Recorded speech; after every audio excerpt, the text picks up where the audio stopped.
Hi നമസ്കാരം, ഞാൻ Abhilash, mark centre for ടെക്നോളജിയിൽ നിന്നും. KGC ഓട്ടോമൊബൈൽ എഞ്ചിനീയറിംഗ് അവസാന വർഷ പരീക്ഷ ഉടൻ നടത്തുന്ന വിവരം എല്ലാവരും അറിഞ്ഞു കാണുമല്ലോ. 2ാം വർഷ ഓട്ടോമൊബൈൽ എഞ്ചിനീയറിംഗ് എക്സാമിന് പ്രോജക്റ്റ് വർക്കും ഓൺ ദ ജോബ് ട്രെയിനിങ് ഉൾപ്പെടെ 5 സബ്ജക്റ്റ് ആണ് ഉള്ളത്. ഓരോ സബ്ജക്റ്റും സബ്ജക്റ്റ് കോഡ് ഉൾപ്പെടെ ഇവിടെ പറയാം. ഒന്നാമത്തത് സബ്ജക്റ്റ് കോഡ് 2001 വരുന്ന employability skills and entrepreneurship, subject code 2008 വരുന്ന പ്രോജക്റ്റ് വർക്ക്, സബ്ജക്റ്റ് കോഡ് 2009 വരുന്ന on the job training 2, 2051 subject code വരുന്ന automobile engineering theory 2, subject code 2059 വരുന്ന ഓട്ടോമൊബൈൽ എഞ്ചിനീയറിംഗ് പ്രാക്ടിക്കൽ 2. ഇത്രയാണ് സെക്കൻഡ് ഇയർ സബ്ജക്റ്റുകൾ. ഇതിൽ 2051 സബ്ജക്റ്റ് കോഡ് വരുന്ന ഓട്ടോമൊബൈൽ എഞ്ചിനീയറിംഗ് തിയറി 2-ൽ 3 മണിക്കൂർ ദൈർഘ്യമുള്ള ഒരു പരീക്ഷയാണ്. 60 മാർക്കാണ് അതിനകത്ത് എഴുതി വാങ്ങേണ്ടത്. ഇതിൽ 2 പാർട്ടാണുള്ളത്. ഒന്ന് എ പാർട്ട്, ഇതിൽ 20 മൾട്ടി ചോയ്സ് ക്വസ്റ്റ്യൻസ് ആണുള്ളത്. ഓരോ ക്വസ്റ്റ്യൻസിനും ഓരോ മാർക്ക് വെച്ച് 20 മാർക്കാണ് ഉള്ളത്. രണ്ടാമത്തത് ബി പാർട്ടാണ്. 12 ക്വസ്റ്റ്യൻസ് ഉണ്ടായിരിക്കും. അതിന് 8 എണ്ണത്തിനാണ് ഉത്തരം എഴുതേണ്ടത്. ഓരോ ക്വസ്റ്റ്യനും 5 മാർക്ക് വെച്ച് 40 മാർക്ക്, അങ്ങനെ 60 മാർക്കാണ് എഴുതി വാങ്ങേണ്ടത്. സബ്ജക്റ്റിന് ടോട്ടൽ വരുന്നത് 100 മാർക്കാണ്. അതിൽ 40 മാർക്ക് ഇൻറ്റേർണൽ മാർക്കാണ്. ഇന്നിവിടെ ഡിസ്കസ് ചെയ്യാൻ പോകുന്നത് പാർട്ട് ബിയിൽ നിന്നും എക്സാമിന് വരാൻ സാധ്യതയുള്ള കുറച്ച് ക്വസ്റ്റ്യൻസ് ആണ്. ആകെ 4 മൊഡ്യൂളുകളാണ് ഉള്ളത്. മൊഡ്യൂൾ 1-ൽ ബ്രേക്ക് സിസ്റ്റവും ചേസസ് ആൻഡ് സസ്പെൻഷനും, മൊഡ്യൂൾ 2-ൽ automobile pollution, basic electrical and electronics, battery, ignition system, module 3-ൽ starting system, charging system, lightning system and accessories, module 4-ൽ electric and hybrid vehicles, automatic climate control, fault diagnostic system. ഇത്രയാണ് മൊഡ്യൂളിനകത്ത് വരുന്നത്. അതിൽ ഒരു module മാത്രമാണ് mechanical സൈഡിൽ നിന്നും വരുന്നത്. ബാക്കി 3 മൊഡ്യൂളും വരുന്നത് ഓട്ടോ ഇലക്ട്രിക്കൽ പോർഷൻസിൽ നിന്നാണ് വരുന്നത്. മൊഡ്യൂൾ 1-ലെ ബ്രേക്ക് സിസ്റ്റത്തിൽ നിന്നും വരാൻ ചാൻസുള്ള 6 ക്വസ്റ്റ്യൻസ് ആണ് ഇവിടെ പറയുന്നത്. Explain the classification of brake. ബ്രേക്കിനെ എത്രയായി തിരിച്ചിരിക്കുന്നു, ഏതെല്ലാം വിവരിക്കുക. Explain advantages and disadvantages of disc brake. Disc ബ്രേക്കുകളുടെ ഗുണങ്ങളും ദോഷങ്ങളും വിവരിക്കുക. Explain the working of master cylinder and wheel cylinder. Wheel സിലിണ്ടറിൻ്റെയും മാസ്റ്റർ സിലിണ്ടറിൻ്റെയും വർക്കിംഗ് വിവരിക്കുക. Explain the merits of hydraulic brake system.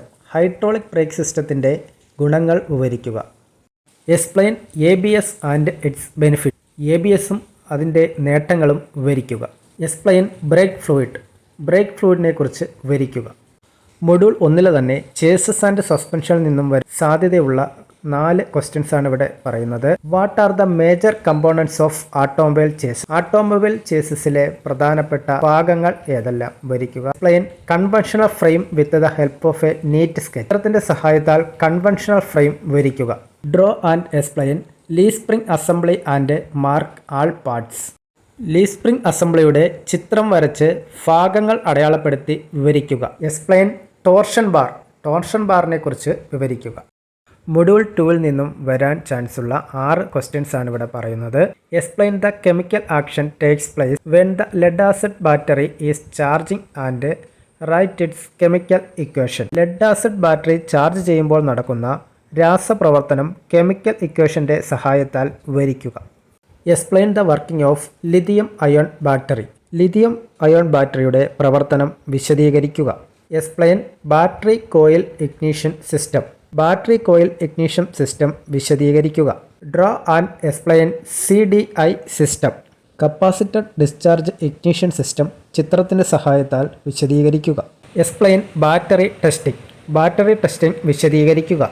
Explain battery charging method. ബാറ്ററിയുടെ ചാർജിംഗ് രീതി വിശദീകരിക്കുക. മൊഡ്യൂൾ 3-ൽ നിന്നും വരാൻ സാധ്യതയുള്ള 6 ക്വസ്റ്റ്യൻസ് ആണ് ഇവിടെ പറയുന്നത്. Explain the alternator working principle and its parts. ആൾട്ടർനേറ്ററിൻ്റെ പ്രവർത്തനവും ഭാഗങ്ങളും വിശദീകരിക്കുക. Explain over running clutch mechanism. Over running clutch mechanism വിശദീകരിക്കുക. Draw the headlight and parking light circuit and its parts. ഹെഡ്ലൈറ്റും പാർക്കിംഗ് ലൈറ്റ് സർക്യൂട്ടും വരച്ച് ഭാഗങ്ങൾ അടയാളപ്പെടുത്തുക. Working and explain double diaphragm type electric horn. Double diaphragm type electric ഹോണിൻ്റെ പ്രവർത്തന തത്വം വിവരിക്കുക. Draw and explain full wave rectifier in alternator. ആൾട്ടർനേറ്ററിലെ ഫുൾ വേവ് റെക്ടിഫയർ ചിത്രത്തിൻ്റെ സഹായത്താൽ വിവരിക്കുക. Explain keyless entry system and power window system. Keyless entry സിസ്റ്റവും power window സിസ്റ്റവും വിശദീകരിക്കുക. മൊഡ്യൂൾ 4-ൽ നിന്നും വരാൻ സാധ്യതയുള്ള 4 ക്വസ്റ്റ്യൻസ് ആണ് ഇവിടെ പറയുന്നത്. Explain automobile AC with the help of a neat sketch. ചിത്രത്തിൻ്റെ സഹായത്താൽ ഓട്ടോമൊബൈൽ ACയെ കുറിച്ച് വിശദീകരിക്കുക. Explain different type of sensors used in automobile. ഓട്ടോമൊബൈലിൽ ഉപയോഗിക്കുന്ന വിവിധ തരം സെൻസറുകളെ കുറിച്ച് വിശദീകരിക്കുക. Explain EV and hybrid vehicle. Electric വെഹിക്കിളിനെ കുറിച്ചും ഹൈബ്രിഡ് വെഹിക്കിളിനെ കുറിച്ചും വിശദീകരിക്കുക. What is regenerative braking system? Regenerative braking system എന്നാലെന്ത്? പരീക്ഷയ്ക്ക് തയ്യാറെടുക്കുന്ന എല്ലാ ട്രെയിനീസിനും നല്ലൊരു വിജയം ആശംസിക്കുന്നു. അടുത്ത വീഡിയോയുമായി വീണ്ടും കാണാം. Thank you.